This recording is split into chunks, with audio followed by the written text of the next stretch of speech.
Okay, good evening, everybody. I'm Rabbi Shaya Rose. I don't speak any Russian. So if anybody doesn't understand me, someone else will have to translate. So we're just continuing part 2 of a series that we did for Malava Malka here about the secrets of successful relationships. And the Rabbi and Rebbitzin asked me to come back and continue with the skills 3 and 4 of the part. So I see there's some people who were here before and also some new faces. So we'll try to introduce a little bit some of the concepts that we spoke about, and then we'll focus on the second part of the lecture. So my name is Shaya Rose. I am a business and relationship coach. So I help people with their businesses and also with their relationships at home. And I work with a team of coaches, Mars Venus Coaching. If you've heard of the famous book, Men Are From Mars, Women Are From Venus. So the author of that, a world-renowned relationship expert and author of about 20 books, 17 of them best-selling, on relationships between parents and children and relationships at home and success, and particularly about the differences between men and women and how that affects relationships. So he has a team of 150 coaches in 40 countries. And I am one of those coaches. So that's just a little introduction to me. I live here in Toronto. I was a Chabad rabbi of a Chabad house for 6 years, so I have that experience. And there's a lot of other stories I can tell, but that's a whole nother lecture in itself, how I ended up here. So to begin with, we'll talk about, one of the things that we're going to talk about tonight is one of the things that comes up in relationships all the time, right? Is communication, better communication, right? You hear couples will get on the phone. I do private counseling with couples, and they'll tell me we need to work on our communication. So I ask them, what is communication? So let me ask you, what is communication? What does that word mean? When you say it, the husband does. You say it, the husband does it. That's what women's definition of. So what's the men's definition of communication? We got a definition for the women's side. Change of messaging. Via protocols. Yeah. Via protocols. That's it. Change the messages via protocol. So over here, we got the husband listens to the wife. With And the proper synchronization. And over here, we've got something that you do with a computer. That's, if you're a computer expert, then you know about communication. With, telephone lines and advanced technology and equipment, right? So this is just, you see right away the difference in communication, how a word, and we could have a couple comes in, they say we want to have better communication, and she's saying, well, I want him to do what I say, and he's saying, I want to have a better telephone service because my cable bill is too big, right? So they've got a very different idea of what communication might be. So let's just start by putting together a little bit of some of the things that we started to talk about, because we always want to have the foundation before we speak about the specific skills of these relationship skills, is that the two things that make relationships very challenging are expectations, and stress. Expectations are, I want better communication in my relationship, and I expect you to know what the word communication means. And he says, I expect you to understand exactly what I'm saying because it's perfectly clear as long as the telephone wires are connected. There's no reason why if I say something on the telephone, you shouldn't perfectly understand me because the cell phone service is great, right? So those are expectations that we have. We expect someone else to have the same definition of communication, or what good communication is, or what type of communication we want in a relationship. And none of these things get answered, they're just sort of expected. So the problems in relationships usually have to do with things that are obvious, not the things that are not obvious. The things that we think we both agree on, and we don't actually agree on at all. So that's the first problem. The second problem is stress, which we spoke about last time, and we'll mention briefly again, is that stress is not just something in the mind, stress is something in the body. They can measure stress in the body based on your heart rate and based on your breathing and based on many things, but mainly based on one thing, which is a hormone called cortisol. And when you're very stressed, cortisol gets released. Now cortisol, as we spoke about last time, is a hormone that gets you to run away from danger, makes you extra strong, gives you the adrenaline to get through a crisis. It is not for every day. It is for emergencies, but unfortunately, sometimes our body doesn't know the difference between confronting a bear in the woods and a traffic jam, or it doesn't know the difference between a long day at the office and then coming home to a messy house and actually, being in the woods and running out of food for the winter, So our body doesn't necessarily know, depending on our mindset, that we're in danger or we're not, and sometimes we kind of trip the alarm. Anybody set off the alarm system in their house when a burglar wasn't there? I've done it a few times. We put on the alarm at night, and the next morning I get out, wake up, and I go downstairs, and I leave the house and go to work, and my wife calls me and says, the police are on their way, call the alarm company, right? So in the same way, our body has this alarm system that goes on, and cortisol pumps up into our system. Now, if in our relationship, when we come together, we raise cortisol, we raise stress, then it's going to be very difficult for that relationship to last in the long run. But if when we come together, we can reduce stress and we can lower cortisol, then we can actually, our relationship can be a source of strength in our life with all of the stress that we face in work or at home or anything else. So the big challenge that we have, as we spoke about last time, and I'll just review it quickly, is that stress, cortisol, that hormone is lowered in a man and a woman differently.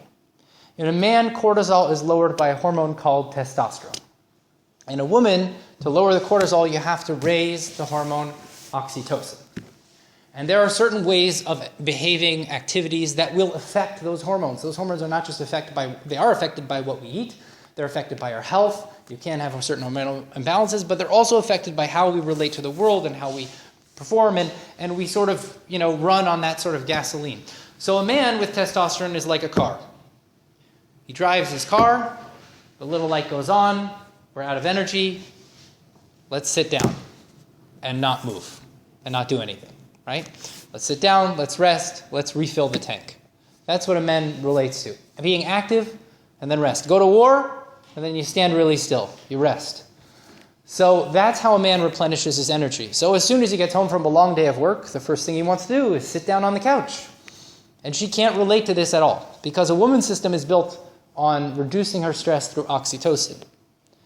See, a man would go to battle, or he would go hunt, or he would be a farmer, and then he would go work all day in the field. Then he would come back and he would sit around the fire, and he would sit, and the men would sit around the fire and they would do nothing. Or he would sit around the furnace at home, and he would rest his body and his limbs, and this would be his way to recharge.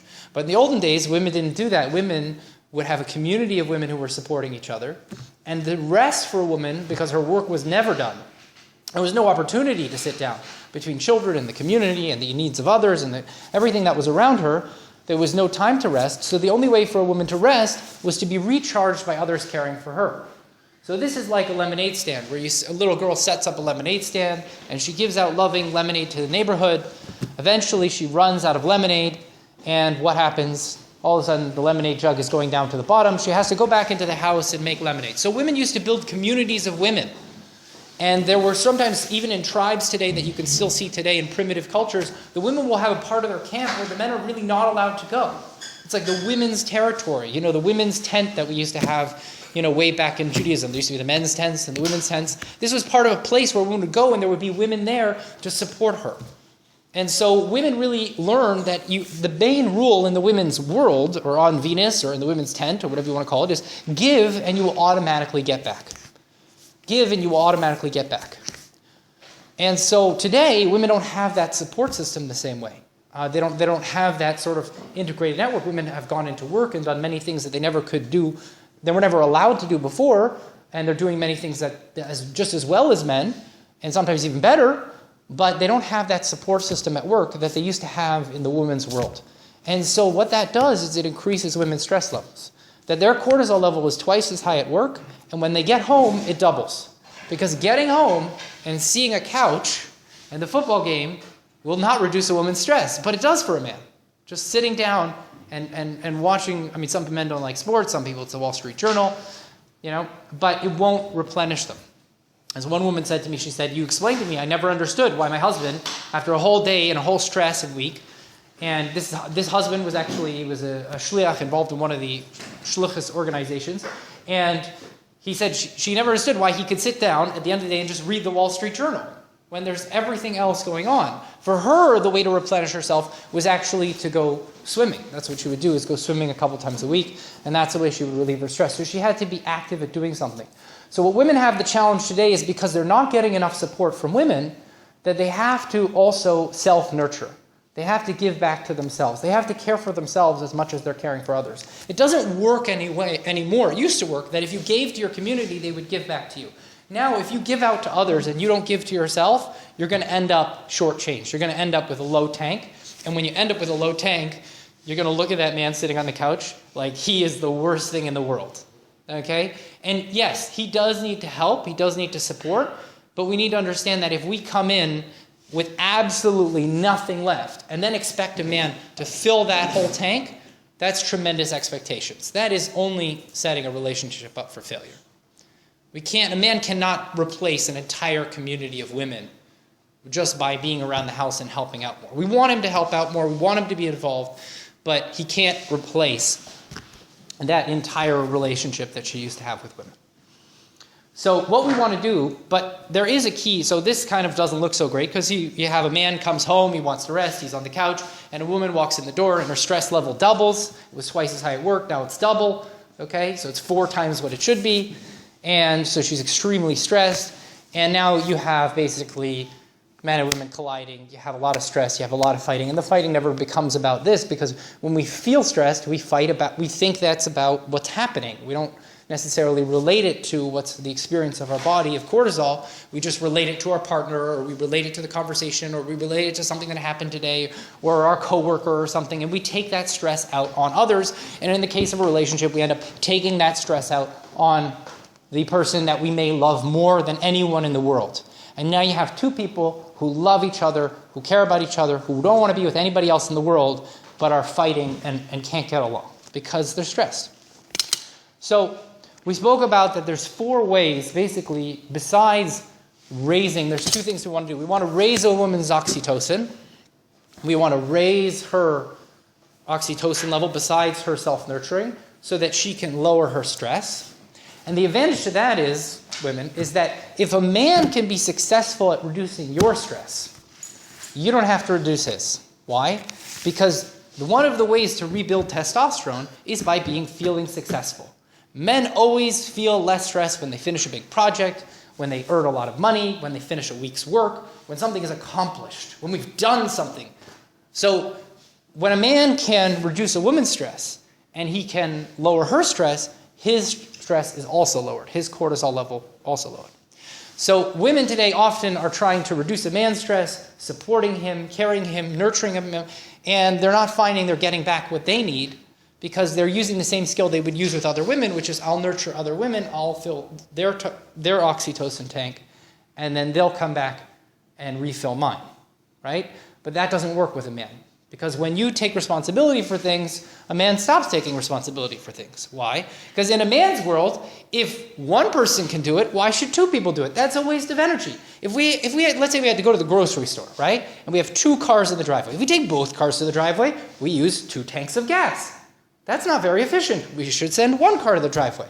So in the same way, if 2 people have to take responsibility for something, that's a waste of energy. So men are kind of like sitting on the couch, and women will complain that the man isn't involved in home, he's not helping with the children, he's maybe not changing the diapers or taking out the garbage, and really, he's just waiting. He's waiting for there to be something to do because she's doing everything.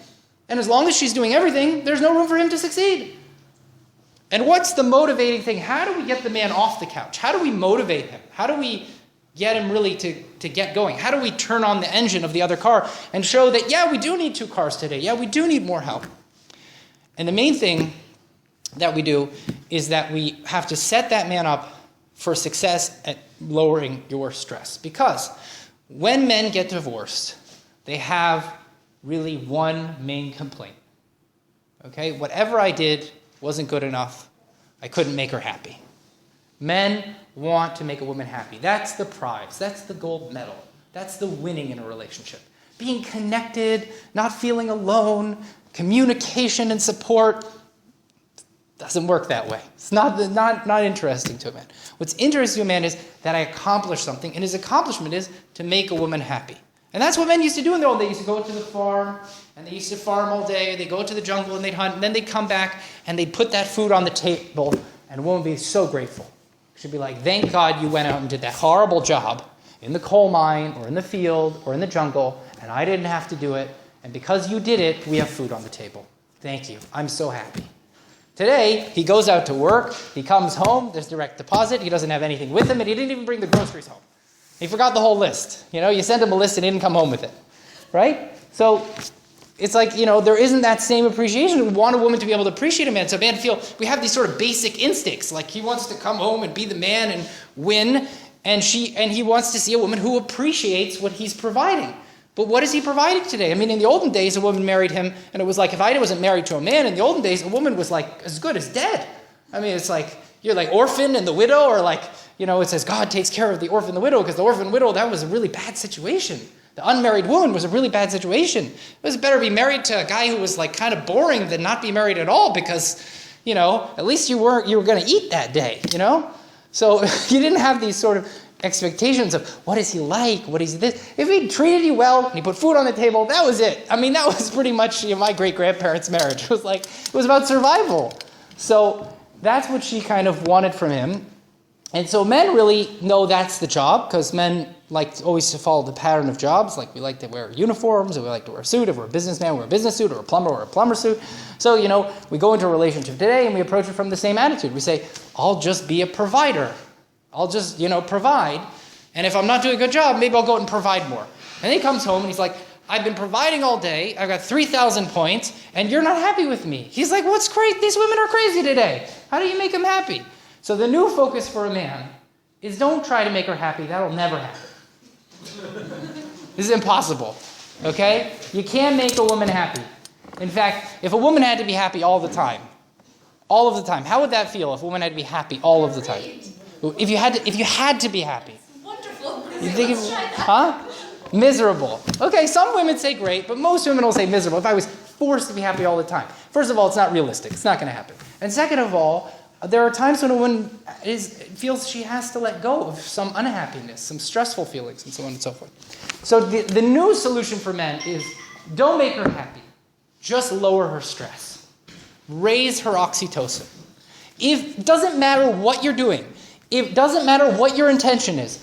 If anything you're doing or saying in your relationship raises oxytocin, good.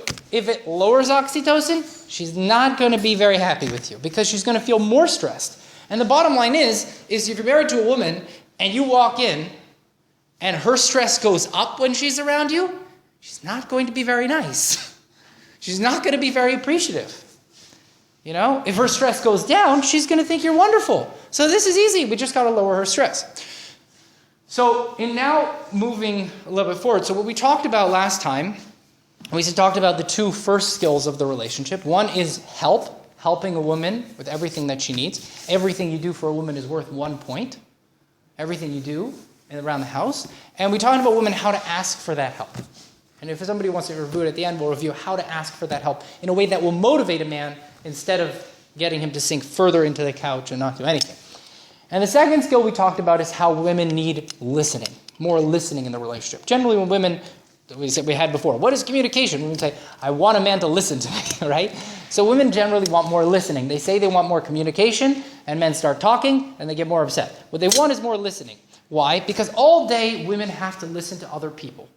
And they have certain things that happen in their day. Let's say they run into a coworker, and they don't really get along with that coworker, but they're not going to tell the coworker about it, and they're not going to tell their boss about it. And so they take this little idea and they just sort of like stuff it down there.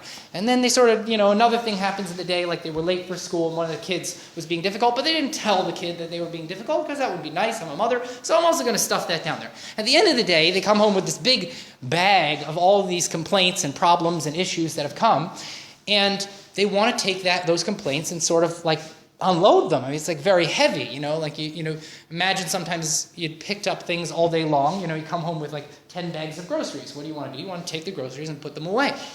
So a woman also feels this need when she comes home to talk and to connect, right?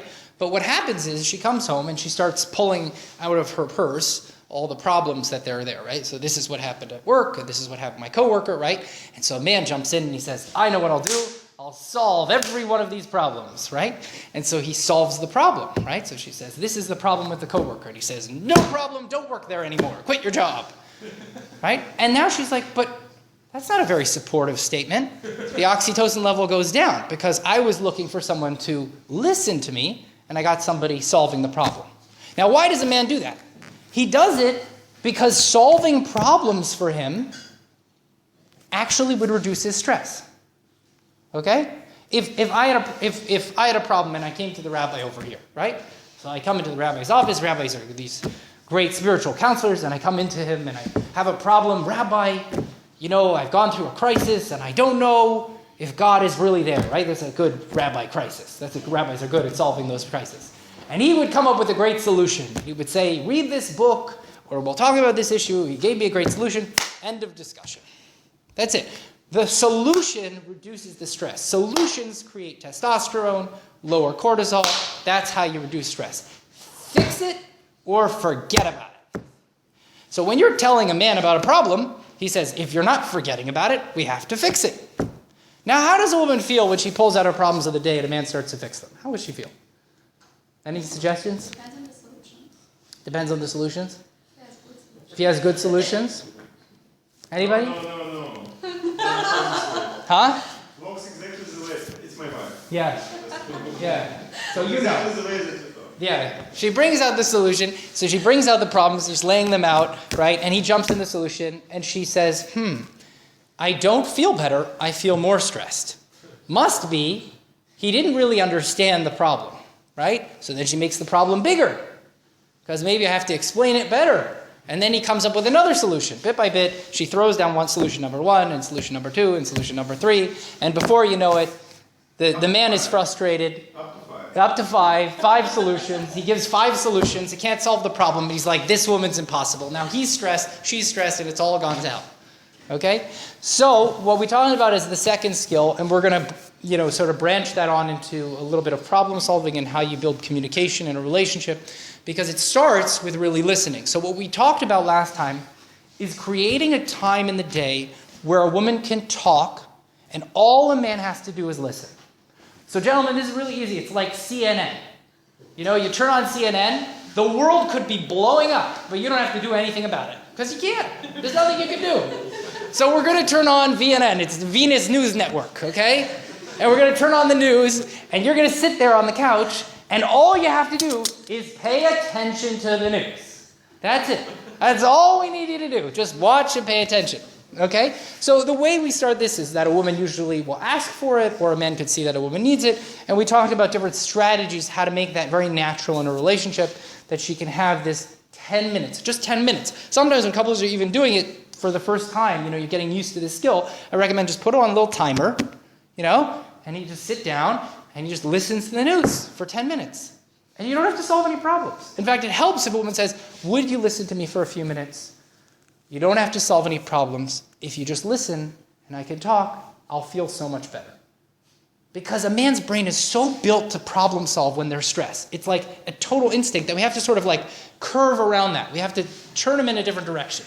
He can learn a new skill. He could do something different, but his brain, if you don't frame what you're doing, this is called framing, okay? If you don't frame what's going to happen before it happens, that you won't get a great response from a man. Okay? It's just called framing. It's just called framing the situation. We say, would you listen to me for a few minutes? You don't have to solve any problems. If you listen and I can talk, I'll feel so much better. Right? So that's called framing. We're just setting him up for what's about to happen. See, women's minds are very multitasking. If you see, women can actually talk and listen at the same time. If you had a group of 5 or 6 women, they can all be talking and all listening. In men, we have one person talking, everybody else listening, and then we take turns, right? And they've actually studied in the brain that in the brain, the man's whole system is like, is like a company. It's like in the house, right? So if you're in a house, you have lights in the house, right? So what does a man do in the house? He goes into one room, he turns the light on. He leaves that room, he turns the light off. He goes in another room, turns the light on. Leaves that room, turns the light off. What does a woman do? She goes into one room, turns the light on. But I might go back in there, so I'll leave the light on, and I'll go over here and turn this light on. And then I'll turn this light on. Then he comes home and says, why are all the lights on, right? In other words, in his mind, there's one thing I'm doing at a time. I'm either solving your problem and thinking about it, or I'm listening. So if you want more listening for a man, you have to set him up that he doesn't have to problem solve. You don't have to problem solve. Don't be in the problem solving part of your brain. Be in the listening part of your brain. So those 2 topics, I just want to mention them quickly because you really have to start with those before we get to the next topic, which is communication. Communication before you start with communication. If a man is not helping around the house with activities, if you do 30 little things for a woman, she's just going to feel a lot better. Everything you do for her is worth 1 point. But if you're not helping and already listening to her without solving problems, you really can't move on to the next stage of communication. So communication is about two things. Because right now we've described listening as listening is when we want a woman to talk about her day, about her week, 10 minutes, no need to solve problems.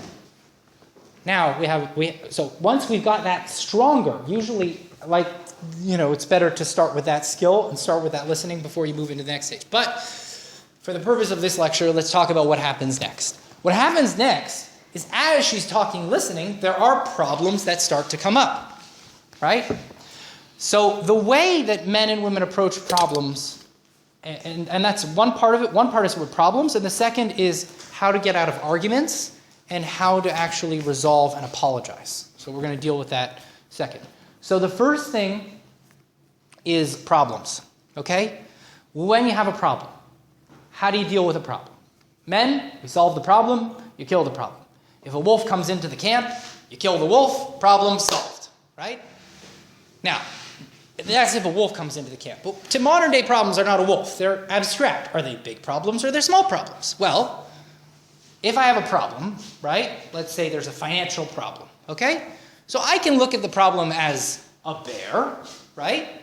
A bear would be kind of stressful for a man to confront a bear. Maybe I will get eaten. Or I could look at it as a wolf.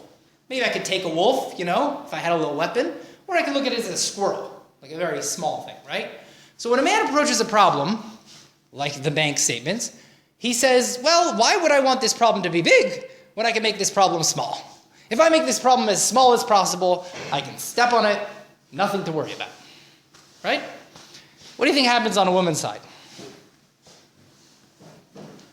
Right? What does a woman do if she confronts a bear? Right? She calls her husband, right? There better be somebody else, or I'm going to get eaten.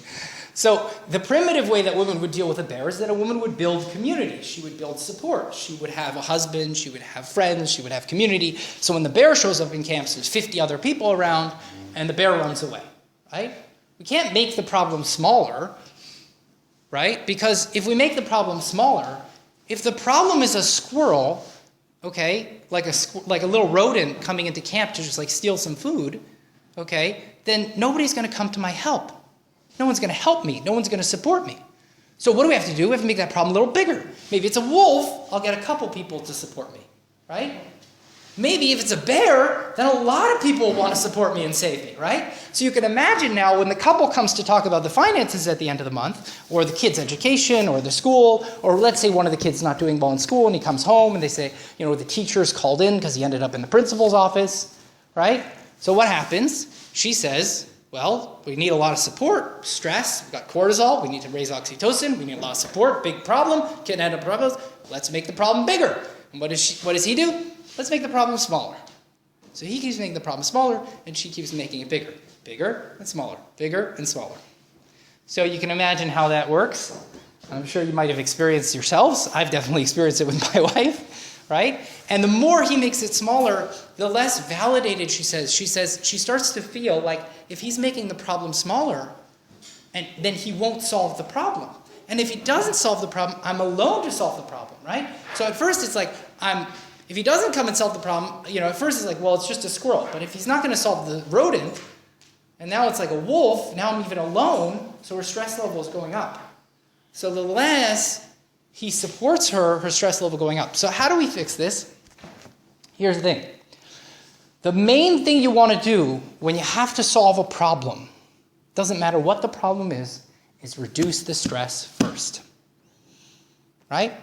Now, how do you reduce the stress first? The best way is to use some of the skills that we learned. There's a skill number 2, is with listening, is let her talk about the problem. Let her explore the problem. Let her make the problem bigger. Now you might say, well, is that really going to work? I mean, if we really make this problem bigger, I remember the first time this happened, I was like, am I really going to make the problem bigger? It was a little scary because it's like this dark tunnel you've never gone down. What if we make the problem bigger? Men are like, who knows what happened? No man has ever made a problem bigger and survived, right? It's like a little bit scary. So when we make the problem bigger, when we allow her to make the problem bigger, the way to make the problem bigger is get her to talk about it. Ask her questions about it, right? Now what do? You've got a solution. You want to solve this problem, right? You want to come up with a solution. And that's going to be the lowest way to reduce stress for you. But if you reduce your own stress and you don't reduce hers, okay? So if you come up with a great solution, you love the solution, but she doesn't, believe me, you're still going to hear about that problem. So if you want the problem to go away and you want the problem to be solved and be resolved in a way, you've got to reduce her stress first. And her stress is not like your stress. A man's stress is like a blowtorch. It's on or it's off. A woman's stress is like an oven.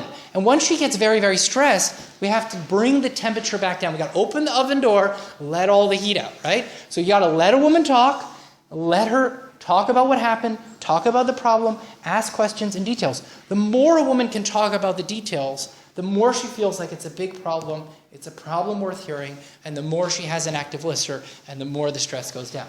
So what do you do with that solution? You take that solution like it's a card, like an ace, okay, like a good playing card, and you put it in your back pocket, and you listen to the problem for about 10 minutes. 10 minutes. The first 5 minutes you listen to the problem, and after 5 minutes she says, "What do you think we should do?"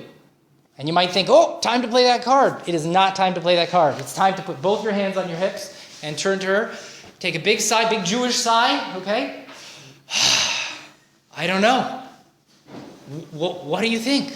Or what else? What else about it? Or, So you want to hear out the different options. She's going to want to explore the options. She may want to call a friend, okay? Because for a man, if he has a problem and he has to call a friend, it shows he can't solve it. So we're more reluctant to get help unless there's an expert, okay? We'll get help from an expert, but we won't get help from a friend. But women will get help from a friend because that's community. So I'll call up my friend and I'll talk about it. So you'll often see women in problems talking to more friends, wanting to talk to other people, and men will be like, "What's all this time that we're wasting? We could have solved this problem in 2 minutes. Now not only we had a 10-minute conversation, but now you ask 3 friends what they did, and now we have all these opinions coming in, and this is just the most inefficient way to solve a problem." But remember, your new problem is not the problem. Your new problem is to reduce the woman's stress. If you can reduce her stress, here's the greatest thing. If you are the one to reduce her stress, whose solution do you think she's going to trust? Yours. Because she's going to feel that she feels her stress going down when she's around you. And so now, whatever's going to come out of your mouth is going to be a really golden solution. So we want a man to put this sort of solution in his back pocket. Hold on for 10 minutes. Let her talk it out. Let her go through a process. Let her talk to her friends. Let her bring her stress down. Let her do whatever she needs to get through that problem. And then you can have what we call a Martian meeting. And then you can bring out your great solution and present it to the board. Okay? So that's the first thing. Just a question. Yeah. Is it possible to go a different way, just to women to understand that the husband's solution is always gold from the very beginning? Yeah. Just cut to the chase. It would be, the problem you have is not that your solution is not gold. Your solution could be gold. No, just Could be women absolutely to gold. understand that. Probably Yeah, not gold. here's the problem. Forget whatever it is you're saying. Yeah. Tell her that Tell it's us right. gold and the solution's gold. Yeah, that would be very easy. Then we wouldn't have to have this lecture at all. Then it wouldn't be So necessary. women should put down their stress and instead of... Yeah, so the issue is that women have, again, this problem. The problem that they have today is what do we need to provide for them? Because women can get a job, women can have safety, women can have security. If someone attacks them, they call 911. They have all these other things they need. So what do they need a man for? What's your job? Gold solutions. Gold solutions. Yeah? Gold solutions. It is your job. But if you want because this is the main thing about communication. Communication is not about what we say, it's about how what we say is received by the other person, how they receive it. And the bottom line is, if a woman has had a stressful day, see, one of the problems is, if a woman had a stressful day, she adds up that stress all day long. See, a man, it'll be like, okay, like let's say stress was like a temperature, right? So it starts out, it's only 5 degrees today, and then it goes up to 12 degrees, you take your jacket off, and then it goes back down to 5, and then it goes back down to 3, and then it goes back down to 2, right? In a woman's day, when things happen, she gets 5 degrees, and then it goes up to 10 degrees, and then 15 degrees, and then 20 degrees, and then 30 degrees, and then 40 degrees. It never actually goes back down. So she comes home, and she's already very, very, very stressed. So your golden solution just doesn't feel golden. It's not that it's not golden. It could be the best solution that you've ever come up with. You know? But if you haven't heard out her experience and lowered her stress, it doesn't feel golden to her. She won't be able to receive it. Because just like your golden solution, what's so golden about solution? That's how a man would reduce his stress. I have a lot of stress, I'll go get a golden solution and I'll feel better. But for a woman, golden solutions don't reduce stress. The only thing that reduces stress is support and listening. So if we create listening and support, then the solution is worthwhile. But the golden solution itself will never reduce stress. The only reason that you think that your solution is so golden is because you're a man. And to a man, it would be a golden solution. If you brought your golden solution to me, I would say, golden solution. Great, we're done. That's right. What do you do if men has no patience to listen? If a man has no patience to listen, so I would start with what we said was the second skill, right? So one of the reasons men don't have patience to listen is because they don't see any success. There's no relieving stress. See, if a man has to solve a problem, he's been solving problems all day. You know, there are problems at work, there are problems with the kids, there are problems with this. He comes home, he doesn't want to solve problems. He wants to sit on the couch and watch football, or he wants to sit on the couch and read the Wall Street Journal, right? So if we come to a man and we don't frame him, we just walk in and we start talking about whatever happened or whatever the day is, we just go to connect without telling him what's coming, we're basically just throwing problems at his head. You know? So he got problems all day, and now she comes home and starts throwing problems at him. And so his experience is, I'm trying to get away from problems right now. Fix it or forget about it. This is the time to forget about problems. So if we set it up a new way and we say, would you listen to me for a few minutes? You don't have to solve any problems. If you just listen and I can talk, I will feel so much better. And men, when they hear this, their brain says, really? That's what you want me to do? I mean, I don't know what, I know a woman who once asked her husband to do this. He looked at her the first time she said it like, what? And she talked, and he said, okay, you know, no problem. Like, that's not hard to do, right? So he listened, okay, and he listened, and she talked, and she talked, and she opened up, and she cried, and he saw what she was upsetting her, and he gave her a hug, and she felt better. And that was what she got. So getting a husband to listen, many times when men don't want to listen in a relationship, it's because they're frustrated. Because they said, you know, she'll say, you're not, like, you know, sometimes a man will be doing something. So he's on his phone right now, and she's talking, and she says, you're not listening. He says, I am listening. Look at me. 10% of me is listening, 90% of me is doing this, right? Look how efficient I am. I don't even have to use my whole brain to listen. I can just repeat everything you said, and only 10% of my brain. 10% of your brain listening does not produce oxytocin. There is only one thing that produces oxytocin, 100% listening. 100% listening. There is a way to show a woman that you are 100% listening, and that is with eye contact. If you make eye contact with a woman, she will know you're listening. If you ask her questions about what she's saying, she will know that you're listening. You need to communicate that I am listening, not just that I'm hearing information, that I'm listening, that I care. That tremendously raises oxytocin. Another thing that I also recommend in communication when you're trying to listen as a man is this little thing called Name That Tune. You ever heard of the game Name That Tune? Where you like hear a song on the radio and they call in and they guess who that singer was or what that song was. So Name That Tune works like this. So a woman says, you won't believe what happened today. My boss walked in the office and he threw down paperwork on my head and he said it has to be done by tomorrow morning 9 a.m. and I don't know what to do because I have to give the kids a practice and this and that. And you go, and so normally a man would say, well, you know, he was just doing his job or some other thing. Instead, a man has to name that tune. What does that sound like? What does that sound like? What is it? Anybody? Frustration. That's good. Okay, so name that tune. That sounds so frustrating. That must have been so frustrating. And she'll go, yes, it was. It was frustrating, you know? And then she says, and then I was driving home with the kids and I got a flat tire and I was stranded in the middle of the street and CA had to come and I'd be like, oh my gosh, what was that? What's that? Stranded. There we go. You must have been so scared. Yes, I was scared. That's exactly how I felt.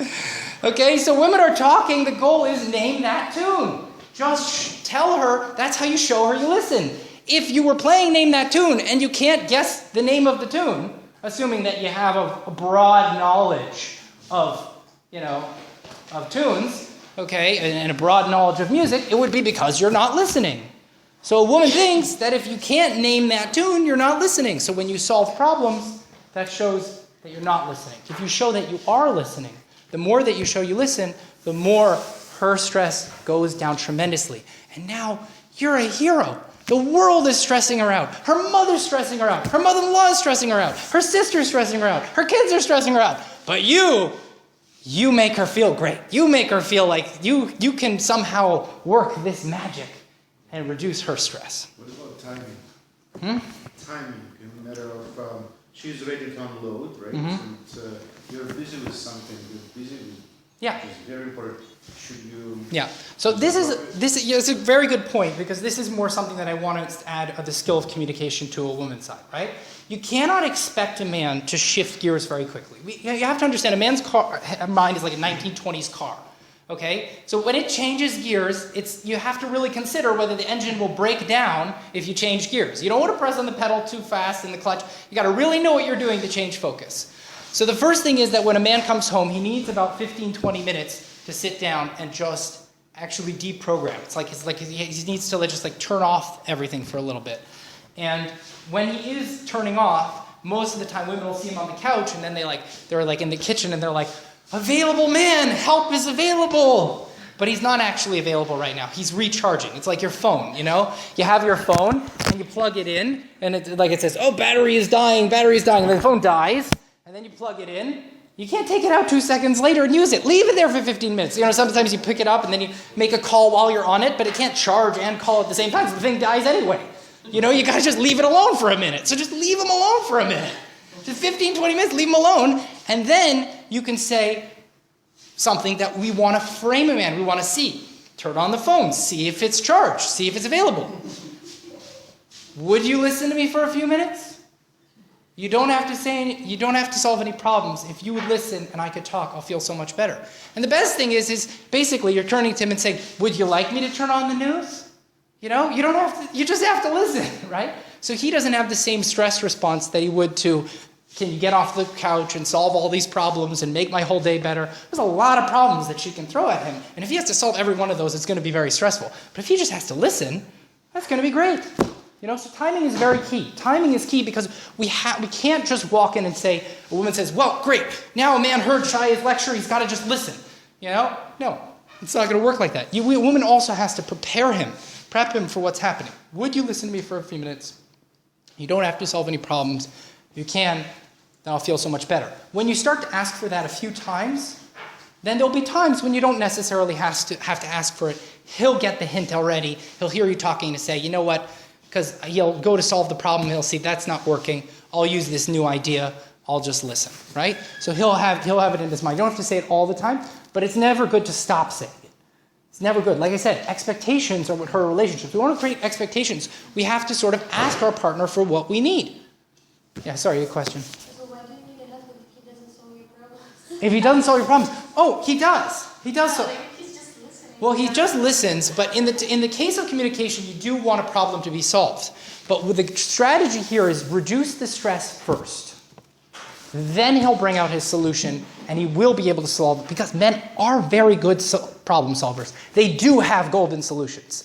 And the reason they have golden solutions is women get very frustrated because the man is so focused and he's not paying attention. But the fact is, there's one great thing about a man. A man does have singular focus. And when he puts his mind only to a problem, he can block out everything else in the universe. Okay? Just like he's fixing his car or fixing his computer or anything, he can block anything out in the universe, and he can come up with a golden solution to your problem. That is very hard for women to do, because they can't singular focus as much. It's hard to, you can't, solve a problem with one of the kids at school without thinking about all your other kids and what's happening with them.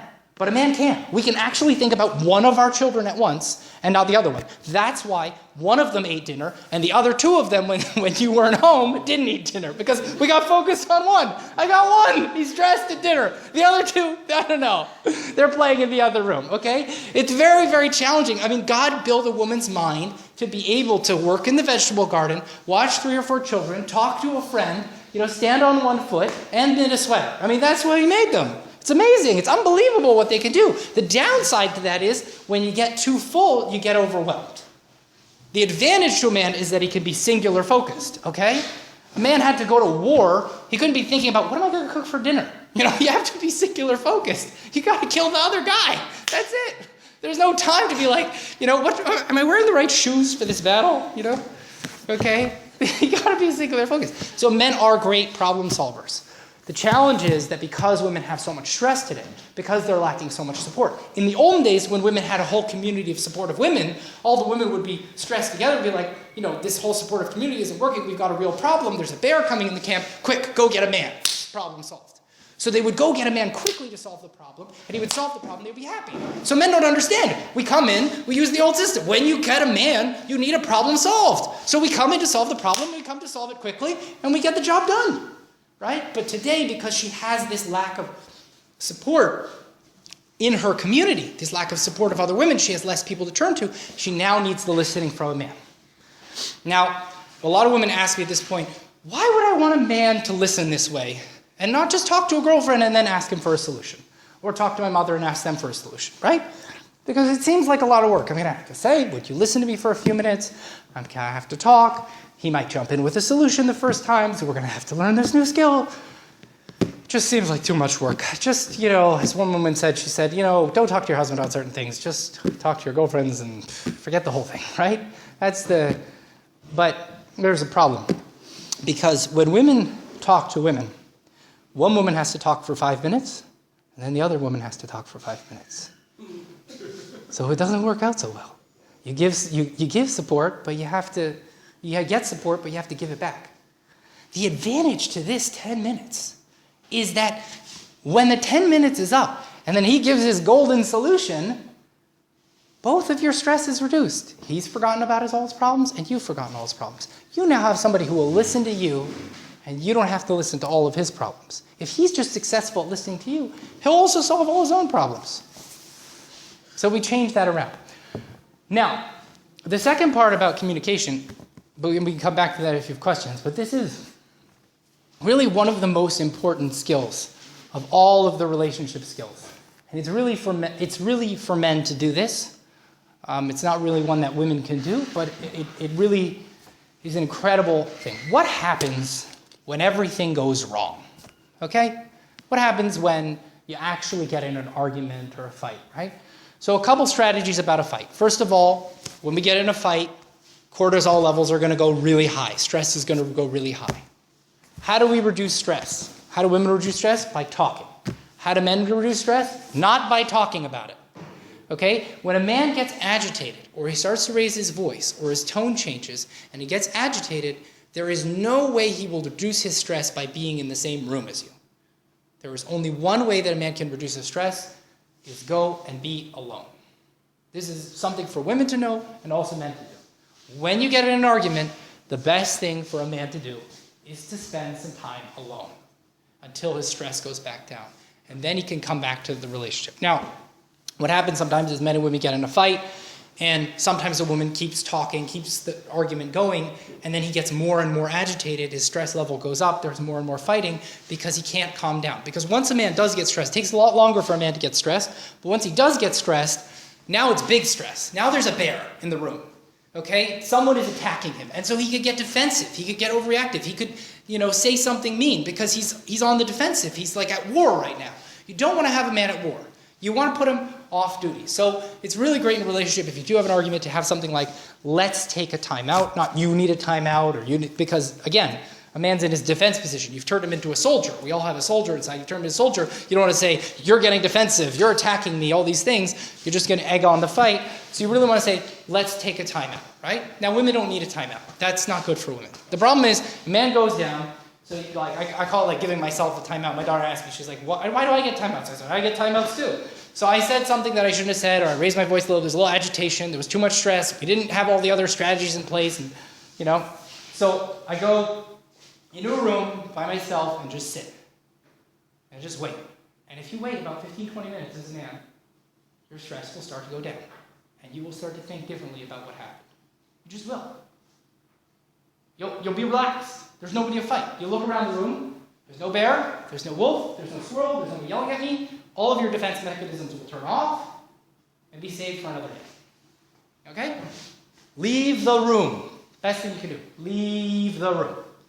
Now, when you leave the room, women are like, oh my gosh, he's leaving the room. This is the worst thing you could do in a fight. If a woman leaves a room in a fight, that is a very bad sign. So when you see him leaving the room, you're like, oh no, chase after him. I have to get him back. Don't chase after him. Don't bring him back into the room. Let him go. He'll come back better. He'll come back a better person. Give that nurturing and caring love to you. He can't care for you right now. He can't love you right now. Give that loving and nurturing, caring energy back to yourself.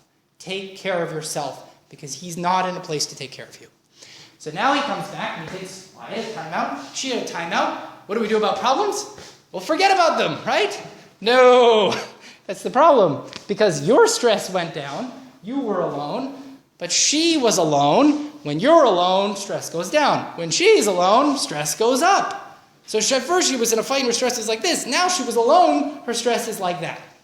So this is a big problem that comes back because when men come back and they want to reconnect, they feel right away that they're in twice as much trouble as when they left. So how do we get back? How do you win a woman back? Right? Huh? Come back with chocolate. That's good. You could do something nice for her. But really what we want to do is find a way that a man can apologize and be forgiven. This is a very powerful skill in a relationship. If a woman can learn to forgive a man and a man can take responsibility and ask for forgiveness, very, very powerful way to connect. Now, I'll tell you, there is a reason why men do not apologize in relationships. And many times people say, he doesn't apologize, he does something wrong, he gets defensive, he doesn't want to discuss it, he wants to sweep it under the rug, he doesn't want to apologize. The reason he doesn't want to apologize is because he's never seen it work. He's never seen it work for another man, he's never seen it work himself, and we don't do things that don't work. We like things that work, we don't like things that don't work. So we need a solution for how to apologize to a woman in a way that works. And I can teach you now how to apologize to a woman. It will always work. And it will really work. Okay? And it's called a Venus apology. This is how you apologize on Venus. But before we get to how you apologize on Venus, we have how you apologize on Mars. How do you apologize on Mars? I'm sorry. That's it. We don't ever discuss it again. Nothing to go further. You say, I'm sorry, that's it. What happens when you try that on Venus? You go over to the woman's side and you say, I'm sorry. Whoa, boy, right? Why? Because as soon as you say, I'm sorry, then a woman feels safe to tell you how what you did made her really feel, right? So now she feels safe to get angry. Because when you're fighting, a woman doesn't feel safe to get angry. And I'll tell you why. Because a man's anger can be really scary for a woman.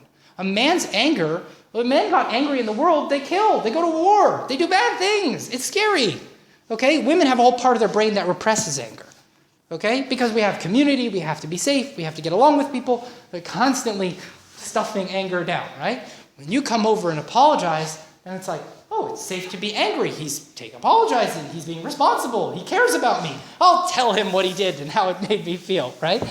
So normally a man would then she would start yelling at him, then he'd get defensive, and then the fight starts all over again. And so he says, listen, this apology thing is a terrible idea. Every time I have a fight and I apologize, then we fight again. Bad idea. Don't apologize. I got it. Great. They've come up with a great solution. And somehow women go like, oh, you never apologize. Never apologize. And one of the problems is that apology for a woman is not about, this is really important to understand for men, it's not about being right or wrong. It's about taking responsibility. And that's very clear. That has to be very clear. Because for men, it's like you're either right or you're wrong. It's like very black and white. For women, it's not about that. Apology means I take responsibility for my actions. I take responsibility for my contribution to the fight. I can handle, it's like going to the airport. I can carry my own bags. Okay? She doesn't want to carry your bags for you. And if you don't pick up your bags, then she will. And that you don't want. You don't want to have a woman taking responsibility for you on top of the children, on top of everything else. Then you're just going to be another load on her stress, and that's not good. So we want to show a woman we can take responsibility for our actions. So here is the 3-step solution to anything you do wrong. You use these 3 processes. The first thing is you want to apologize and say, I'm sorry for a specific action. Okay? Doesn't matter what the action is. Just pick something. Okay? Doesn't matter. Just make sure it's something you actually did. I mean, don't make something up, right? But pick something you did. Okay? So it goes like something like this. I'm sorry that I raised my voice. Or I'm sorry that I slammed the door. or I'm sorry that I was late from work. Okay? Just an action. Doesn't have to be all of the actions, doesn't have to be everything that you did. Just try to pick something. Okay? As soon as you pick something, she is now going to tell you how that made her feel.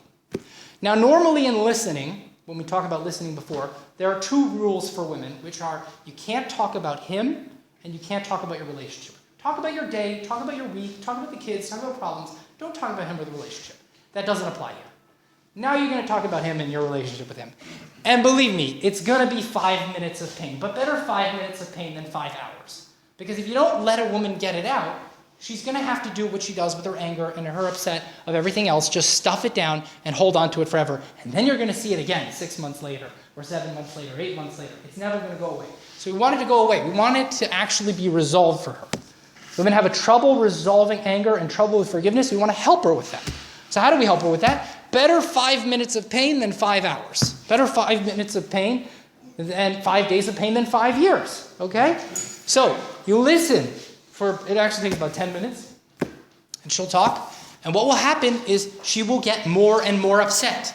Now, normally this would be a bad thing. If a man's getting more upset, cortisol level is going up. She's talking, her cortisol level is going down. The more upset she gets, the better she will feel. Okay? She gets upset. She says it was he comes in and he says, I'm sorry that I was late for work. And she says it was so hurtful. I can't believe that you were late again. And the kids were screaming and this was happening and you never called and you never did this. And, it goes on and on for 10 minutes. Now, what do you do during this time? Because she's actually criticizing you. So you have to have a strategy, right? So here's your strategy. I don't know if you've ever, anybody ever played the game of Clue? Clue, you ever heard of the board game Clue? No? Okay, the board game Clue works like this. You have like this game and there's like this murder, right? So there's a murder and there's a bunch of rooms, okay? It's like a little mansion and they have a library and a kitchen and a living room and this. And there's all these people like Mr. Potts and Mr. Wilkers and something. And you play this game to try to figure out who killed who with what weapon in what room, okay? So when she's telling you all the terrible things about you, your job is to play Clue. You have to figure out one of what's called a negative adjective about yourself. You have to figure out basically one of 6 words. Okay? She's talking for 5 or 10 minutes. You're going to figure out one of these words. You are either inconsiderate, insensitive, selfish, mean, defensive, or overreactive. These are called negative adjectives. The negative adjective. Anything with an un or an in kind of works. Insincere, unapologetic, okay? Insensitive, these kind of things. But the best ones are inconsiderate, insensitive, selfish, mean, defensive, and overreactive. Now, the men have to learn these words. If you don't learn these words, there's no way you're going to be able to tell your husband to say these words. Unless he talks to someone like me or he hears from one of these guys. Because men like to hear from men good ideas. It's a little more embarrassing when we hear this from women. But, okay, so she's talking for 10 minutes, and you listen, and you sit there with those 6 words, and you're like, does that sound like insensitive or inconsiderate? More inconsiderate. I think coming home late sounds inconsiderate. Okay? She finishes her 10 minutes, and you turn to her and you say, I was inconsiderate. Right? You say, I was inconsiderate. Right? Now, when you say this negative adjective about yourself, there is an amazing thing that happens, and until you've witnessed it, it's like a marvel. It's a miracle. Okay? What happens is, she goes, yes, you were inconsiderate. This is what happens in her mind. And then she says, and it's so considerate of you to recognize it. You are such a considerate man. Exactly what you've said, you now become the exact opposite. Okay? You say, well, I was insensitive. I was being insensitive. Yes, you were being insensitive. How sensitive of you to acknowledge it. You're such a sensitive man. So sensitive to my feelings that you listen to me for all this time. So, I was being mean. Yes, you were being mean. What a nice guy you are. Okay? I was being selfish. Oh, you're so, I don't know, the opposite of selfish. What's the opposite of selfish? I don't know. Selfless. So selfless. There you go, right? They just turn it around. They take off the un or the in and they turn the whole word. I was being insincere. Oh, how sincere of you to say it. But they're gonna go out and be selfish and Huh? apologetic. And apologetic, right? No, but yeah, that's what you think, right? You think, but actually what happens is that a man actually does in this process begin to be aware of how his actions affect a woman. Because he doesn't want to upset her. He doesn't want to actually have to apologize. It's good for a man to know that he can be forgiven. And I'm sure there are men who can abuse this, but if a man is married to you, he doesn't want to use this. He just needs to have a way that he can be forgiven in order to make mistakes. Imagine if I had a business, okay? Imagine somebody had a business and they hire me to sell refrigerators. And they say, you have 1,000 refrigerators. I want you to sell every single one. What am I going to do? What if I don't sell one? If you sell every single refrigerator or you lose your job. Okay? That's how a man feels when he can't be forgiven. If he doesn't do everything right, he won't be forgiven. And when a man feels that, he gets very, very low motivation in a relationship. It's very motivating for a man to do the right thing, to know that when he does the wrong thing, he will be forgiven. But if he doesn't know he can do the wrong thing and be forgiven, we won't get anywhere. So again, apologize for a specific action. Listen for 5 to 10 minutes. Better 5 to 10 minutes than 5 to 10 hours. And while you're listening, come up with a negative adjective to describe yourself. I was insensitive, I was selfish, I was mean, I was offensive, overreactive. And you will find that a woman will feel so supported about this. It would be someone who actually allows her, because all the time women are repressing their anger.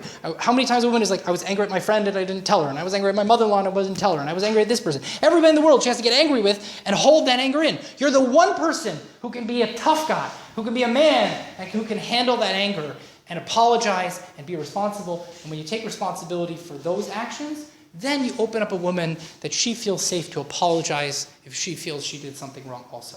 Not good to force a woman to apologize, because she'll sometimes apologize when she doesn't really mean it. We want a woman to apologize if she feels safe to do so. Okay? So then, and we're getting a little late, but we'll do a little bit of the fourth skill about romance. So after we've built a relationship that has help and listening, communication, and these Mars-Venus apologies, and can resolve arguments, then we want to introduce something called romance. So what is romance? After a woman has her oxytocin tank is full. You know, we've now filled up her tank. She's filling it up herself. We're filling it up with these other relationship skills. Now, we want to just have, the oxytocin tank is like 75% full or 60% full, and we want to just take it up another 10, 20%. Just kind of make life a little bit easier for her, a little bit more wonderful for her. So what that is really what romance is. And it's not necessarily what the world tells it is, but it's taking responsibility for any activity to do with her where she doesn't have to be responsible for it. As soon as a woman has to be responsible for something, that's going to sort of take a little bit of her oxytocin, take a little bit of her lemonade. But if you will plan something just for her, without her having to really plan it or be involved, maybe she has to call the babysitter, but you really decide what you're going to do and where you're going to go and so on and so forth, she's going to feel like, wow, I went from, here, it just topped it off. It's like, they have the coffee and they have the latte and then they just like put a little whipped cream on top. It's dessert, basically. That's what it is. And I can tell you that the problem with romance today is that generally the way that the media is and so on and so forth is it makes dessert the whole meal. And maybe if you have dessert for dinner once, my dad once took me out and he took me to a restaurant. We had dessert for dinner, and I thought it was the most fantastic thing in the world, right? And we had bananas with ice cream and churros. It was great. But if you had dessert every day, if you eat ice cream every day for dinner, you're gonna get sick. Your doctor's like, this isn't good for you. So what we want romance to be is after we have more of these skills in a relationship, then we want to kind of take a couple to reach beyond the sort of day-to-day, these challenges, these stress, take her out and do something with her. It doesn't have to be 1,000 points. If you've already gained points from everything else you're doing, you're just adding to what's already there now. You're not trying to win her from being super stressed. I mean, sometimes when men come in to do something romantic, they stop being romantic and they stop taking their wife out because they say, well, she's super stressed. She's never going to be able to go out. She's never going to be able to do anything. Forget the whole thing. It's not worth it. Well, because she's at zero. If you've already brought in help, you're helping her around the house and helping her with things she needs and doing errands for her, and then you're listening to her about her day for 10 minutes, and then you're apologizing when you get in an argument, and then you take her out, and then she feels like, wow, I can really open up and I can relax. women sometimes when they go on a romantic date will bring like a small purse, and that shows that they have like very little stress. They're like, sort of someone is going to take care of the evening. Every time a woman does something, she has to think about her children, she has to think about who she's going to affect. Every time she does something with a friend, like she goes to coffee with a friend, she thinks, well, I have to take care of that friend, and that friend has to take care of me. There's always in every relationship some sort of obligation. When you take away the obligation for one evening, and you take her out, and you do something, this is sort of a free night. It's like you're not obligated tonight. The kids have a babysitter. We can go away, sometimes even taking your wife a little mini vacation, go away for a night, go away for a night or two, just spend some time together. It's an opportunity also to sort of renew your relationship, to sort of go back to the place when you first met. One of the great things about when couples first meet is that, and there's all that energy, is first of all, there's lots of hormones going on, so lots of oxytocin and testosterone, so the cortisol levels drop really down. But it's very exciting, but it's also new. It's new, and so it stimulates a lot of chemicals in the brain and dopamine. But the main point is it's new and it's exciting.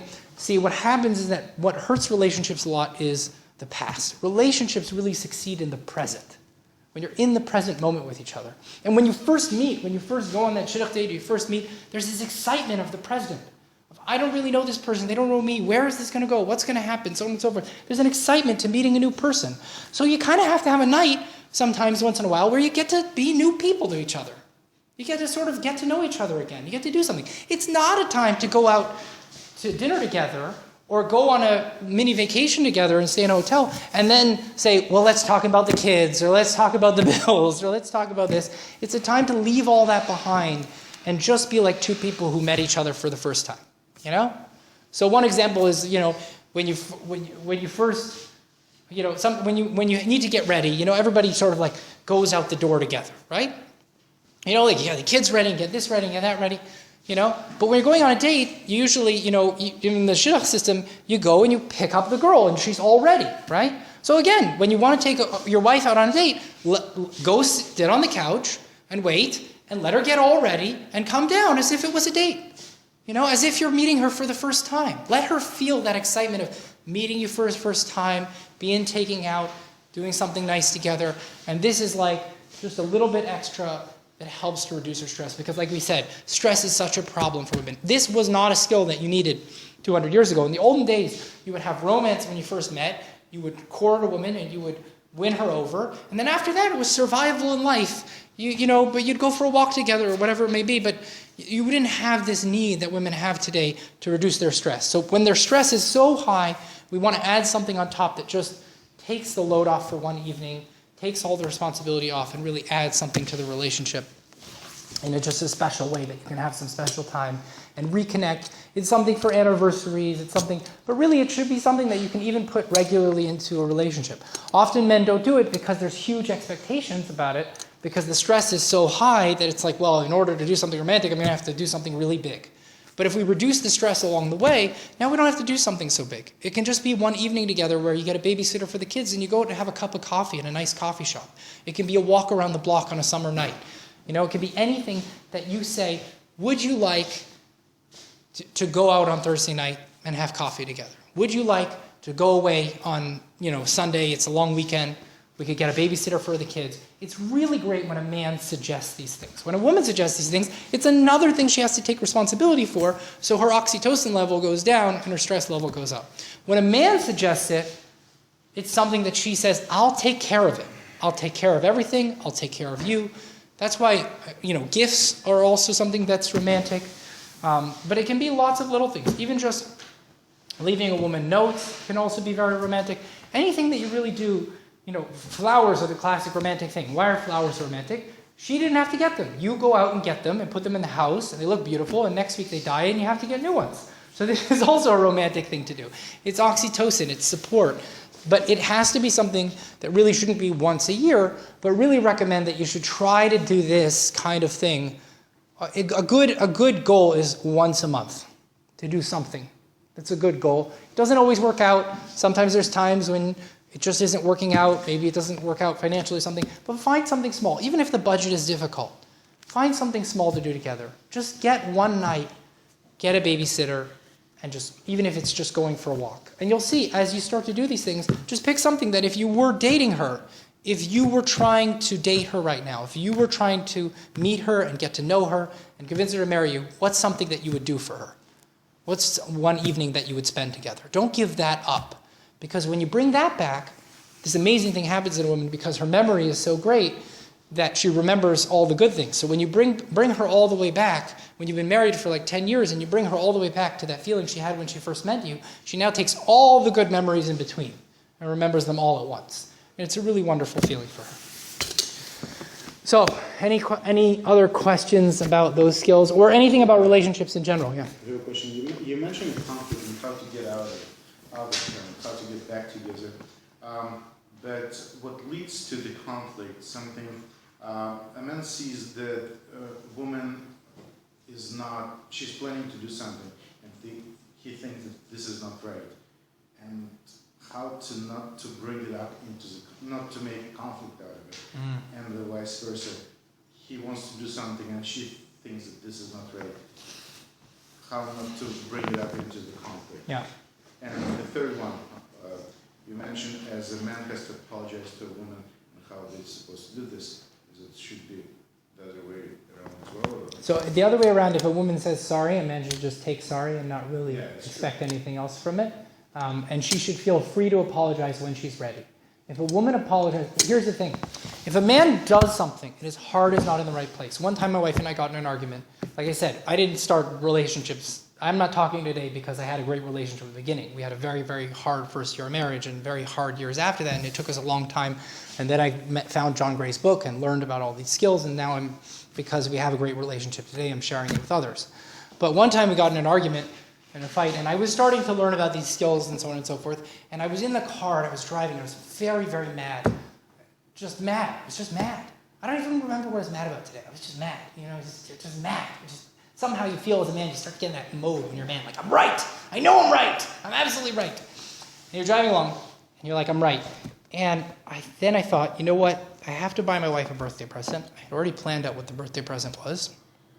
I'm going to go buy her a birthday present. So I went and I bought her the birthday present. And as soon as I bought her the birthday present, I just felt better. I felt totally better. Now, why? Because my feelings will follow my actions. If I take a particular action, my feelings will follow. That's how a man works. Now, a woman, if my wife was mad at me and then she went and bought me a birthday present, you know what happened? She said, I'm mad at you and I bought you a birthday present.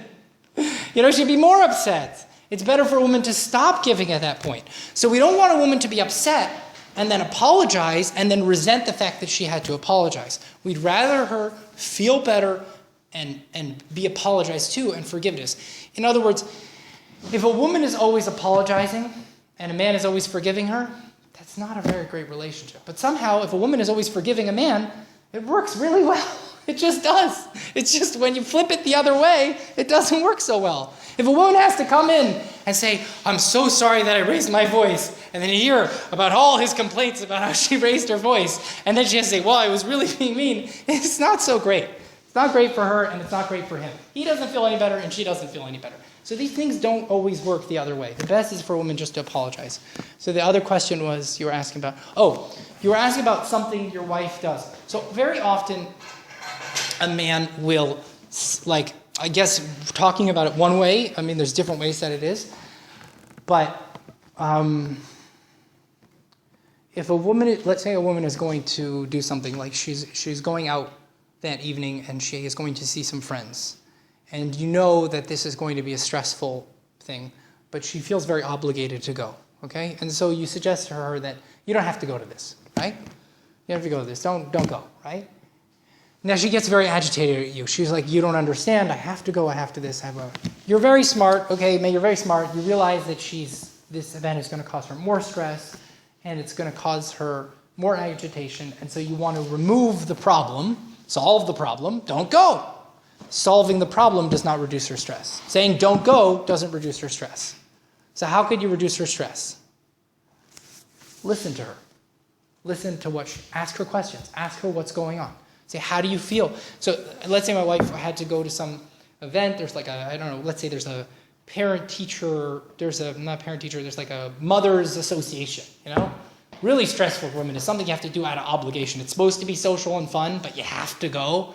Any women experience that before, and you don't really want to go because it's like you're tired, but you feel like if you don't go, everybody's going to notice that you're not there. Those are not oxytocin-producing activities. They are stressful activities. So my wife has to go to this Mothers Association program. Now, normally I would say, you don't have to go. Don't go to that, right? Because who cares? No one's going to know if you're not there, right? So a woman's going to feel like she doesn't understand. Women feel an incredible obligation to be a part, to share with other women. And they study in psychology, and they say, social psychology. They study what increases conformity and what lowers conformity, okay? Literally one of the factors, I'm sorry if it's not politically correct, one of the factors that increases conformity is being female. And one of the things that decreases conformity is being male. So women feel this incredible obligation because community reduces support. Community, feeling connected to others. This is where all her energy comes from. So it comes along the Mothers Association event, and she feels she has to go. When you come along and say, don't go to that, you step between her and her community. That's her and her community. That's her and her support. Now you've stepped in a way. The gender intelligent man says, I'm not going to step in the way. I'm going to ask her how she feels about it. Because if she gets to talk about how she feels about it, in that conversation, she might realize, you know what? I realize I can't go tonight. I just realized, after talking to you and seeing how tired I am and this, when she gets to talk it out. If a woman doesn't talk about something, it's like it didn't happen. Okay? So she needs to talk about what she feels about it. If you get her to talk about the Mothers Association for 10 minutes, you will accomplish something either way. You want to know why? Because if she goes, you will have supported her, reduced her stress, she will go, she will not come back stressed. She'll come back a little stressed, but less, because you were so supportive before she went. If you get her to talk about it, she might realize that she doesn't have to go, right? Another way to deal with it, if she has to go and there's no time for her to talk about it, let her go, come back, she comes back stressed, no problem, she comes back stressed, I'll listen to her for 10 minutes. How was it? Let her tell you how terrible it was. After 10 minutes of telling you how terrible it was, she'll be, I was so terrible, and I went there and nobody talked to me, and I had to stand in the corner with a piece of cake, and I spilled the cake on my dress, and yada. When she talks about it, then her stress goes down. You win either way. That's the only way to win. Just reduce the stress. We can't control our partner. We can't control them. We have to have unconditional love for them. Just like a man makes a mistake and wants to be forgiven, sometimes a woman does something that really isn't best for her. Maybe isn't best for a relationship with others. Maybe isn't best for a relationship with her parents with this. The best thing is not to interfere with our spouse and tell them what to do. The best thing is to tell ourselves what to do. If we grow, if we improve ourselves, then they will improve also. And if we can improve ourselves in supporting a woman, if you're helping a woman and listening to her and apologizing to her, she's going to trust you a lot more. But you can't, if a woman has something set in her mind, you can't change her mind without getting her to talk. If you get a woman to talk for 10 minutes, it's guaranteed she will change her mind about something. It's like women talking for this 10 minutes. You have to imagine, when women want to figure something out, you go shopping, like for clothing, right? So you go into the store. What happened? I got a hole in my jacket, so I go to the store. I try to buy the exact same jacket from the exact same guy in the exact same store. I don't want any change. That's it. I go in there. The faster, the better. I got a little clock. It's like, oh man, only 5 minutes and 30 seconds. I bet next time I'll do it in 4 minutes and 20 seconds, right? When a woman goes into a store, she tries on this and she tries on that, and she talks to another lady buying the store, and she talks to this lady over here, and she buys this, and she tries on 30 things, right? And if you're lucky, she walks out of the store with one, right? Or 2 things. Sometimes she walks out of the store, she says, never mind, that's not my store. Okay? When a woman needs to talk, it's like she's going into a store, and she talks about all these different things, and she could leave with nothing. None of those problems. So she could talk about 10 problems, and at the end of the night, you got no problems to solve. He said, well, I want to have a golden solution. It's like, you don't even need the golden solution. You're off the hook tonight. She didn't buy anything. See if there's a problem first. Don't jump to conclusions. See, what happens is when men are listening, is we want to show how smart we are. We want to show how competent we are, right? So we listen. So if we get the problem in 2 minutes, we're much smarter than if we get the problem in 10 minutes. But it's not about the problem. It's not about understanding the problem. It's about listening and about supporting. She doesn't need to know that you got the problem very quickly. She needs to talk it out. She needs to try everything on in the store before she can choose what she wants. Another question, how to raise self-confidence and motivation in the husband? In the husband. Okay, this is how you do it. Everything that I'm talking about. Because women sometimes say they want to get a man more motivated about finances or about his job or about his confidence. If he has confidence in supporting you, if you can make a man successful at supporting you, his stress will go down, and that confidence will translate into the rest of his life. So sometimes women are like, how do I get a man to do a job, and how do I get a man this? Remember, everything you take responsibility for, a man won't take responsibility for. So sometimes women will talk to me and they'll say, you can't believe I don't know what to do with my relationship. My husband doesn't have a job. I sent out 10 resumes. I called this person. I called that person. I told him to get this certificate. I told him to get this. I told him to get that. Unfortunately, this woman is being very supportive of her husband, but she's actually sending her relationship in the wrong direction for two reasons. One, she's giving too much, so she's going to become resentful. And the second problem is she's taking responsibility for things that he should be taking responsibility for. When you take responsibility for him, he won't take responsibility for himself. The best thing a woman can do is take responsibility for herself and also supporting him and helping her. The more he helps her, the more he succeeds in the relationship with her, the more he will walk out the world with this amazing confidence to say, I made a woman happy, look around me. I mean, the divorce rate is not so optimistic, So when he can come home and reduce a woman's stress and use these skills and succeed, he's like, I'm a hero. I can do anything. I can learn anything. If I can learn how to take care of a woman and I can learn these new skills, then that can really translate into the other parts of my life. This will work with a teenager. Pardon me? Support things will work with a teenager as well. Is this work with Teenagers. teenagers? So again, with teenagers, this is sort of another topic about parenting and how to deal with kids. So with teenagers, again, we want to use these certain skills versus whether we're dealing with a girl or we're dealing with a boy. And the difference really would be trust or caring. Boys need to feel trusted. And girls, two things. They need to feel trusted and they need to feel that they can be forgiven. That's for boys. For girls, they need to feel cared for, and they need to feel listened. Cared for means do things for them, do things with them, show them that you're there, show them that they're not alone. And listening means to listen and be supportive. Sometimes even mothers, when they listen to their daughters, want to solve the problem, or make them feel better, or show them how they have to be more positive. But sometimes you need a daughter to be able to talk about the negative. Just like a woman needs to be able to talk about the negative to come back to the positive, a daughter also needs to talk about the negative. She needs to be able to get that out. There's like this house cleaning, as the moon goes up and becomes full, it also needs to become not full. So teenage girls, especially as they're going through certain changes, their moods are going up and down, and they need to be able to talk about what's happening, what's going on with them in a safe way, where they're not going to feel they're going to hurt their mother. It's very, very difficult for children to feel like they're going to hurt their parents. It's an overwhelming feeling. They don't know what to do with it. It's very scary.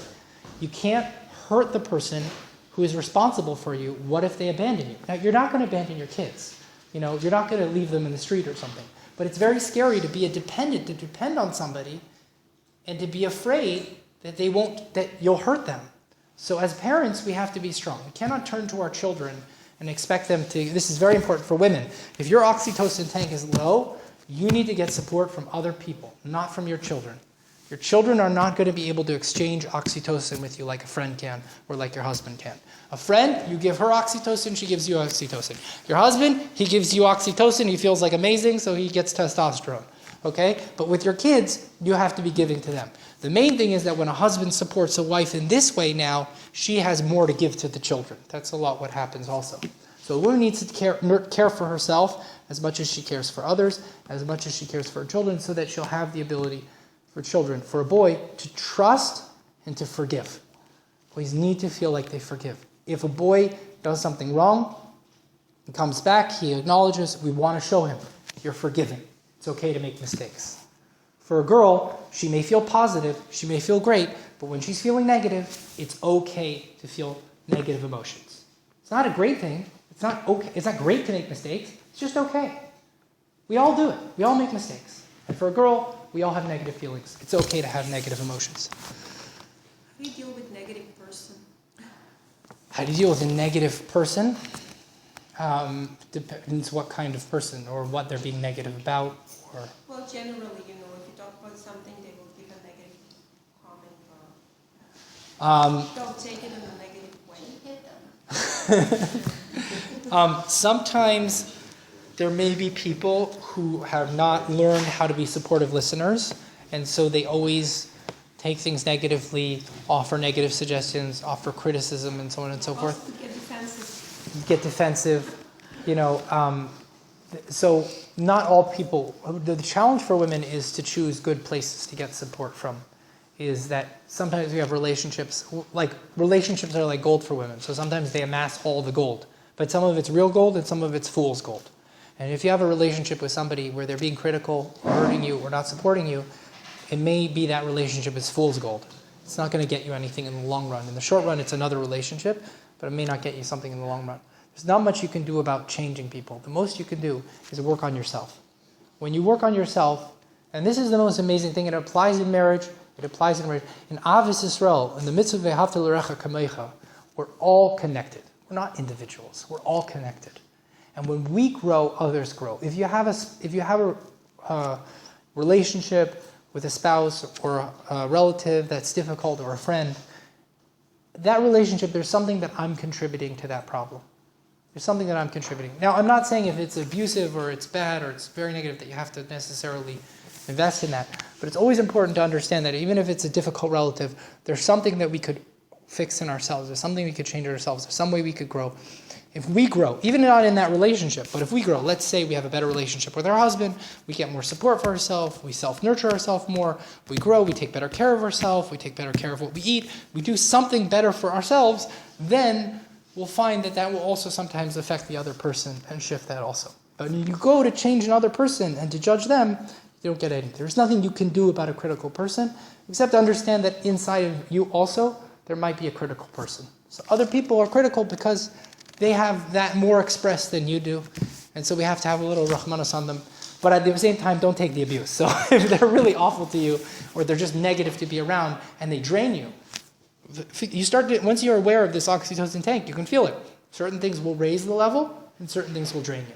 You have to have more things in your life that raise you than drain you. The main thing to oxytocin is not to be full and not to be empty, but to have a continual, stable level. The more stability you have of support, stable support, is better than great support. That's part of the problem with romance today, is you have like one romantic night and then the relationship doesn't work out. So that's like a lot of support and then it's gone tomorrow. It's very, very upsetting. Okay? Another example of that is a husband. This is a good thing about communication, is a husband says to his wife, I'll be home at 5, right? So he says, I'll be home at 5 o'clock. So a woman hears, I'll be home. Man means 5 o'clock, like in the area of 5 o'clock. 4:45, 5:15, 5:20, something to do with 5. What she hears is 5 o'clock. And why is it so important? Because at noon, when she hears on the phone 5 o'clock, what starts to happen, she hears 5 o'clock, and her body starts to produce oxytocin. Because she gets oxytocin not just from support, but anticipating support. Meaning, I don't have support right now, everything's really stressful, but at 5, there will be help. Help is on its way. So she starts to build a little oxytocin, a little lower stress. It's coming. Help is coming. Help is coming. 5 o'clock comes. She's at home. 5 o'clock comes, and he doesn't walk in that door. Now she goes right back to how she felt at noon. Right back to the stress. So her tank was filling and filling and filling, and now it's empty in 1 minute. And she's like, how could you not tell me when you're coming home? Now, why does a man call and tell when he's coming home? Because on his way home, he's like, if I call her at 5 and say I'll be late, why don't this is a waste of a phone call. I'll get home at 5:15 and I'll tell her why I was late. Big mistake. Big mistake, because she now lost all that oxytocin. If you call her at 5 to 5 or even 4:59 and you say, I'm running late, I will be home at 5:20, or I'll be home, let's say 5:30. She's not going to be so happy on the phone. But what you've done is you've extended that oxytocin a little bit. Now she said, well, I was going to get support at 5. Now I can wait a little bit till 5:30. It's not so great, but I can extend that support rather than taking it all away. So you can extend that support to 5:30. Now when you walk in the door at 5:25, she's very happy to have your help. She still may be stressed. There's lots of things you have to do. Don't expect her to be, right away happy. You've got to do the things, you've got to help, you've got to listen, you've got to be involved, and then her stress can come down. You don't walk in after the oven's been on 350 and expect it to, not stick your hand in and burn it, So if your wife has a stressful day, When you come home at the end of the day, don't stick your hand in the oven and burn it. In other words, don't expect that she's going to, there's again expectations, that she's going to feel better right away. May I ask you one more question? Yeah, one more question, then we'll let everybody get I do promise. some sleep. That's okay. So, sometimes we have very active partners. Too active, hyperactive. Let's say who has every second a new idea. Let's do this, let's do that, why not? When we have a husband like that, and once she has no, well, for him it's kind of okay, no. If we have wives like that, like saying no, it's already kind of disappointment. Like, no, everything no. So if we don't say no, then it's not a problem. Like it means like yes, we agree, right? This is how it is. So that's a very hard situation. What to do? How to behave with it? Because if you always say no, and if you say no, if you don't say anything, it looks like you say yes, and then you just cannot fulfill which you didn't promise. So that's coming back to, I think, what you're saying. If a wife is asking for things and then you have to say no. This and then that, you already cannot even try that, but in her it's already clicked. Oh, she agreed, okay, we'll do Yeah. that. Yes. Yeah. So that's part of other things. Like if a woman asks a man to do something, she says, and we discussed this in the past. I'll send the lectures to the rabbi so you can send them around so you can listen to the first part also. We talked about help. But when a woman asks a man to do something, she has to be okay with him saying no. If she's not okay with him saying no, she can't get a yes. But if she does ask to do it, she should keep in mind that because men's mind are so singular focused, he may forget. So it's better to send a man an email or give him a list at the grocery store or something that can remind him, or to just ask him again. Just ask him. If you ask a man something nicely 3 times, it will reinforce it like a little chazaka that he will remember it. And if he forgets, we want to forgive him. Give him a chance. He can go to the grocery store at 10 o'clock at night. Don't worry. He can go back out if we can be forgiving. But if he comes back and he forgot it and we're not forgiving, then he's like, what's the point? Because she's mad at me now. If I go out and come back, she'll still be mad at me. So we need to show that he can make amends, that he can be forgiven, that he can do that. Different question. Yeah. You asked about different things. It's not like small things going to the store to buy this, buy that. It's like it's a whole new project every time. A lot of new projects. What are you Huge talking about? projects. It's not Not small projects. things that you can get, just huge projects. But really a lot of it. A lot of big projects. Yeah. Like what's a big project? My wife will give good example. What's a big project? No, I'm asking you. What would be a big project for a man? We're going to do with kids this and this and this and this and this. Right. We're going to change our house. We're going to rebuild our house. We need a Okay. Move our So if a woman has a big project, Yeah. there is no problem with men doing big projects. If you go to downtown Toronto, they have very big We buildings. need another $300,000. But there are very big projects. It was First of all, you have to be careful, because sometimes a woman is talking about all kinds of projects, and if you just listen, all those projects disappear. No. Oh no. So, No, no. but I'm just saying there could be a lot of projects. You want to listen for 10 minutes and see what projects end up at the end, problems we really have to solve. Remember, there's problems, but she may try everything on in the store and we don't have to do it. Sometimes a woman will just talk about, we need more money, and we need to buy a house, and we need to buy this, and we need to move to California, and we need to do this. My wife, every winter, she talks about how we have to move to California. We still haven't moved yet. But every week, and in the past, I used to feel so bad, like we can't move to California because we live here and this is what we do, and and I would feel bad because we can't move to California. It's a whole project to move to California. Every year we talk about how we're going to move to California and how it's going to work and this, and we just talk about the project. We never have to do anything. It's a big solution. But you know what? See, the thing is, men think that Yeah, we implement if we talk about men think that if we sit down and we talk about a whole project, then if we didn't do it, then why did we have that whole conversation? But with women, you can talk about a whole project and say, well, it was so nice. We just had a nice talk. I feel so connected to you. Let's go to bed. In other words, she can connect through talking about the project and talking what to do.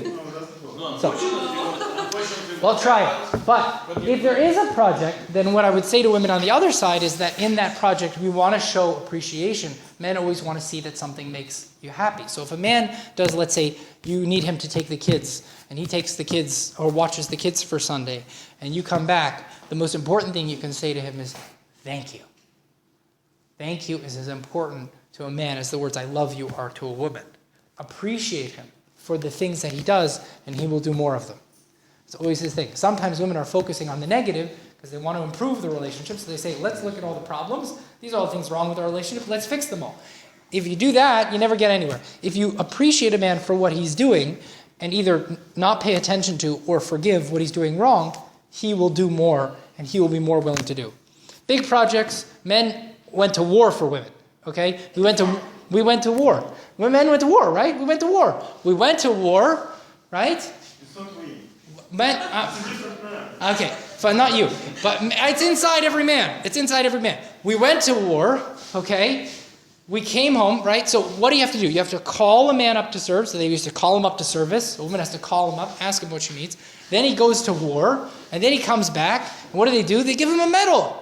They say thank you, your appreciation. But today, a man goes to work, he comes home, and she says, you left the living room light on. You have to do more things. Heroes changing to diapers? Huh?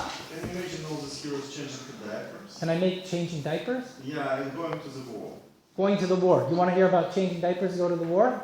Yeah, how it works together. How it works together. This is how we're changing. Exactly. Men don't want to change diapers because it's not going to war. We don't want to change diapers because it's like not the soldier thing to do to change diapers. Changing diapers, this is part of you should listen to the first class. A woman says to a man, would you change the diaper? This is what we did last time. Yeah, Would you change the diaper? No. And then she stands there and she smiles. She says absolutely nothing. She waits for him to do it. And then, when he goes and does it and comes back, she says thank you. Now what a man saw is it's not about the diaper. You made her happy. You did something that she needed. Everything you do for a woman is worth 1 point.